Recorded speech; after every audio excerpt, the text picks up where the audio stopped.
Welcome to doctors talk. And Nitha, covid എന്ന മഹാമാരി നമ്മുടെയൊക്കെയും ദൈനംദിന ജീവിതത്തിൽ സാരമായി ബാധിച്ച് ഒഴിഞ്ഞു മാറി എന്ന് കരുതിയ ഈ സാഹചര്യത്തിൽ അനേക കേസുകളാണ് റിപ്പോർട്ട് ചെയ്യുന്നത്. ഇതിനെക്കുറിച്ച് കൂടുതൽ അറിയാൻ ഡോക്ടർ ടുമാൻ കൃഷ്ണൻ നമ്മോട് ചേരുന്നു. നമസ്കാരം സർ. സർ, എന്താണ് ഈ COVID-19? എങ്ങനെയാണ് ഇത് പകരുന്നത്?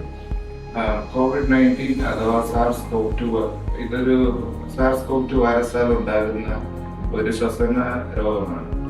ഇത് ആദ്യമായിട്ട് ഐഡന്റിഫൈ ചെയ്യുന്നത് ഡിസംബർ 2019 വുഹാൻ എന്ന് പറഞ്ഞ ചൈനയിലെ ഒരു പ്രവിശ്യയിലായിരുന്നു. അത് അവിടെ നിന്ന് സ്റ്റാർട്ട് ചെയ്യും, പിന്നെ അത് ഒരു പാൻഡമിക് ആവുകയാണ് ചെയ്തത്. ഗ്ലോബലി എല്ലായിടത്തും സ്പ്രെഡ് ചെയ്യുകയാണ് ഉണ്ടായത്. ഈ കോവിഡ് വൈറസ് പ്രധാനമായി പകരുന്നത് രണ്ട് തരത്തിലാണ്.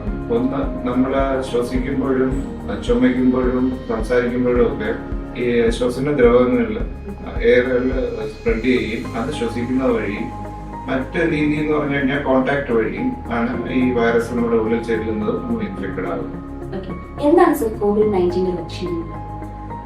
സാധാരണയായി കണ്ടുവരുന്ന ലക്ഷണങ്ങൾ എന്ന് പറഞ്ഞത് കടുത്ത പനി, ശരീരം നൊമ്പല്, തൊണ്ടവേദന, ചുമ, പിന്നെ ക്ഷീണം മറ്റുള്ളവയാണ്.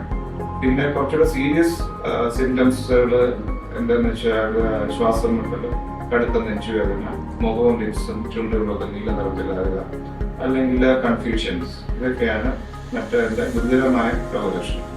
എന്തൊക്കെ മുൻകരുതലാണ് സർ ജനങ്ങൾ എടുക്കേണ്ടത്? പ്രധാനമായിട്ടും നമുക്ക് വാക്സിനേഷൻ ചെയ്യേണ്ടതാണ്. 3 വാക്സിനുകൾ കൊടുക്കേണ്ടതാണ്. ജസ്റ്റ് ഡോസ് കൈയോ, പിന്നെ മാസ്ക് ധരിക്കേണ്ടതാണ്. പിന്നെ സോഷ്യൽ ഡിസ്റ്റൻസ് മിനിമം ഒരു 6 ഫീറ്റെങ്കിലും നമ്മൾ ഡിസ്റ്റൻസ് പാലിക്കേണ്ടതാണ്. പിന്നെ ഒരു ഹൈജീൻ, അതായത് കൈകൾ വൃത്തിയായിട്ട് കഴുകുകയും ചുമയ്ക്കുമ്പോഴും സംസാരിക്കുമ്പോഴൊക്കെ മൂക്ക് പൊത്തുകയും ഒക്കെ ചെയ്യുന്നതാണ്. കോവിഡ് എങ്ങനെയാണ് ചികിത്സിക്കുന്നത്? കോവിഡ് നമ്മൾ 3 തരത്തിലാണ് കാറ്റഗറൈസ് ചെയ്യുന്നത്.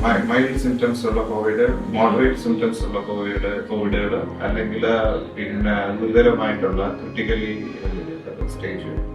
മൈൽഡ് സിംറ്റംസ് ഞാൻ നേരത്തെ സൂചിപ്പിച്ച മാതിരി ചുമ, പനി, ക്ഷീണം, മറ്റുള്ള സിംറ്റംസ് ഒക്കെ ഉള്ള രോഗികൾക്ക് വീട്ടിൽ തന്നെ തുടരാം. ക്രിമിനൽ ടെസ്റ്റുകൾ ചെയ്ത് കോവിഡ് എന്ന് ഉറപ്പിച്ചിട്ട് ഐസൊലേഷൻ അത് മസ്റ്റാണ്. ഇതാണ് ചെയ്യേണ്ടത്. പിന്നെ മോഡറേറ്റ് സിംറ്റംസ്, അതായത് ഓക്സിജൻ അളവ് കുറയുകയാണ്, SpO2 എന്ന് പറയുന്നത്. ഓക്സിജൻ അളവ് കുറയുക, കടുത്ത ശ്വാസമുട്ടല്, അതൊക്കെ നേരിടുന്ന രോഗികൾക്ക് ഹോസ്പിറ്റലൈസ് ചെയ്ത് ട്രീറ്റ്മെന്റ് ചെയ്യേണ്ടതാണ്. ഓക്സിജൻ ഒക്കെ കൊടുക്കേണ്ടി വരും, മറ്റുള്ള ആന്റിവൈറലുകൾ എടുക്കേണ്ടി വരും. ബാക്ടീരിയൽ ഇൻഫെക്ഷൻ വല്ലതും ഉണ്ടെങ്കിൽ അത് ട്രീറ്റ് ചെയ്യേണ്ടി വരും. സ്റ്റീറോയിഡ് ഇഞ്ചക്ഷനുകൾ എടുക്കേണ്ടി വരും, ഡെക്സാമെഥസോൺ പോലുള്ള. അതുപോലെ തന്നെ പിന്നെ നമ്മൾ ഇനി അങ്ങോട്ട് വരുന്നതെന്ന് പറഞ്ഞാൽ ഗുരുതരമായിട്ടുള്ള കോവിഡ്, അല്ലെങ്കിൽ ക്രിട്ടിക്കലി ഈ പേഷ്യൻസ്, അതായത് ഈ പറഞ്ഞ കൺഫ്യൂസ്ഡ് സ്റ്റേറ്റിൽ പേഷ്യന്റ് വരിക, നീല നിറത്തിലാകുക, ഫേസും ലിപ്സും, ഓക്സിജൻ സാച്ചുറേഷൻ ഭയങ്കരമായിട്ട് കുറയുക, അങ്ങനെയൊക്കെയുള്ള സാഹചര്യങ്ങളിൽ നമുക്ക് പേഷ്യന്റ് ഹൈ ഫ്ലോ ഓക്സിജൻ അല്ലെങ്കിൽ വെന്റിലേറ്ററിന്റെ സഹായം തേടേണ്ടതായി വരാറുണ്ട്.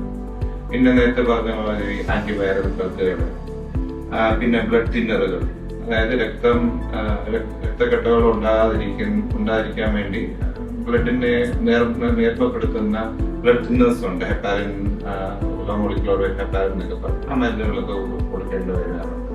പിന്നെ ഇമ്മ്യൂണോ മോഡുലേറ്റേഴ്സ് കൊടുക്കാറുണ്ട്. പിന്നെ ടോസിലിസിമാബ്, അതുപോലെ ഇമ്മ്യൂണോ മോഡുലേറ്റർ കൊടുക്കാറുണ്ട്.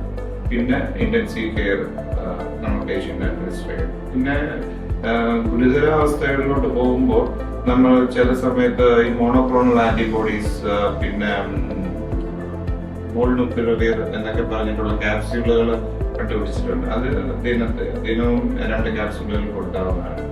പിന്നെ നമ്മൾ സപ്പോർട്ടീവായിട്ട് ട്രീറ്റ് ചെയ്യുക എന്നതാണ്. സർ, ഇപ്പോഴത്തെ ഒരു സാഹചര്യത്തിൽ കോവിഡ് വാക്സിൻ എടുത്താലും പിന്നെയും നമുക്ക് കോവിഡ് വരുന്നുണ്ട്. എന്തായിരിക്കും ഇതിന്റെ റീസൺ? അത് സ്ഥിരം കേട്ടുവരുന്ന ഒരു കംപ്ലൈന്റ് ആണ്. പല രോഗികളും വന്ന് ചോദിക്കാറുണ്ട്, ഡോക്ടർ ഞാൻ 2 വാക്സിൻ എടുത്ത് ബൂസ്റ്റർ ഡോസും എടുത്ത് വീണ്ടും എനിക്ക് കോവിഡ് വന്നല്ലോ. അത് 2 കാര്യങ്ങളാണ്. ഒന്ന്, ബ്രേക്ക് ത്രൂ കേസുകൾ എന്ന് പറയും. അതായത് നമ്മൾ റെക്കമെൻഡഡ് 3 ഡോസുകൾ കോവിഡിന്റെ എടുത്തിട്ടും 14 ദിവസം കഴിഞ്ഞ് നമ്മൾ ഈ പേഷ്യന്റിലേക്ക് സ്രവം പരിശോധിക്കുമ്പോൾ ആന്റിജൻ അതിൽ കാണപ്പെടാറുണ്ട്. സോ അതാണ് ബ്രേക്ക് ത്രൂ കേസസ്. പിന്നെ നമ്മൾ മറ്റൊരു കാര്യം അറിയേണ്ടതെന്ന് പറഞ്ഞു കഴിഞ്ഞാൽ എല്ലാ വാക്സിനുകളും 100% പെർഫെക്റ്റ് ഒന്നുമല്ല. 100% പ്രൊട്ടക്ഷൻ ഒന്നും എല്ലാ വാക്സിനും തരുന്നില്ല. അതൊന്നും. രണ്ടാമത്തെ കാര്യം, കോവിഡ് പല വേരിയന്റുകളും പല സ്ട്രെയിനുകളും ആൽഫ, ഡെൽറ്റ വേരിയന്റുകൾക്ക് വേണ്ടിയിട്ടാണ് നമ്മൾ ഇനിഷ്യലി ഈ വാക്സിനുകൾ ഡിസൈൻ ചെയ്തത്. പക്ഷേ അതിന് ഡെത്ത് റേറ്റും ഒക്കെ കൂടിയിരുന്നു. അപ്പോൾ നമ്മൾ അതിനുള്ള വാക്സിനുകളാണ് ഡിസൈൻ. പിന്നെ ഉള്ള ഒമിക്രോൺ എന്ന് പറഞ്ഞിട്ടുള്ള വേരിയന്റുകൾ അതിന് ഇൻഫെക്ടിവിറ്റി കൂടുതലാണ്.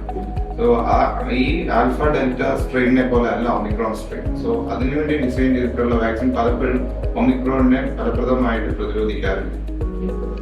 Thank you so much sir. ഇത്രയും സമയം കോവിഡിന് വേണ്ടി പറഞ്ഞതിനും ആളുകൾക്ക് ആ ഒരു ബോധവൽക്കരണം നടത്തിയതിനും ഒരുപാട് നന്ദി. Thank you so much.